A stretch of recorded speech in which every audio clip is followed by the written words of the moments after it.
Arestado ang isang lalaki matapos ang isang mauling incident na naganap sa Urban Deca Homes, Barangay Banilad, Mandaue City, bandang alas 11:45 ng umaga noong Enero 5 taong kasalukuyan.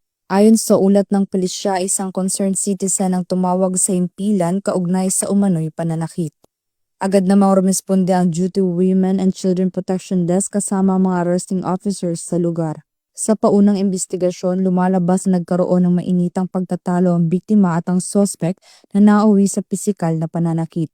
Napag-alaman din na bago pa ang insidente ay ilang beses nang sinakta ng sospek ang biktima bunsod ng matinding selos. Kinilala ni Police Major Mark Mamak Navales, Station Commander ng Police Station 4 Mandaue City Police Office, ang biktima na si Tracy, 30 taong gulang at ang sospek na si Dave, 26 na taong gulang, kasalukuyang nanunuluyan sa isang hotel sa Cebu City at Tubong, Surigao City.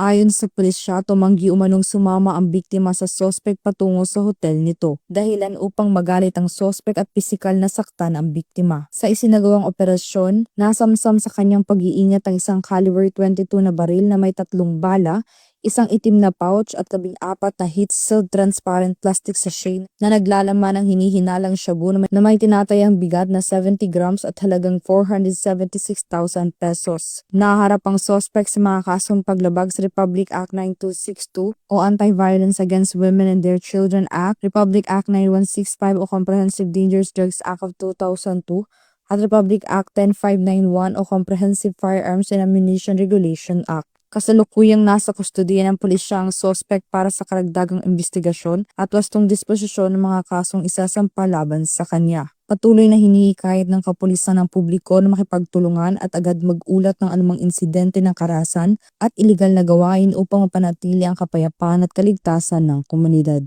Mula dito sa Mandaue City Police Office, ako ang inyong Police News Network Correspondent, Patrolwoman Judith Nicanor, alagad ng batas, tagataguyod ng Balitang Pulis.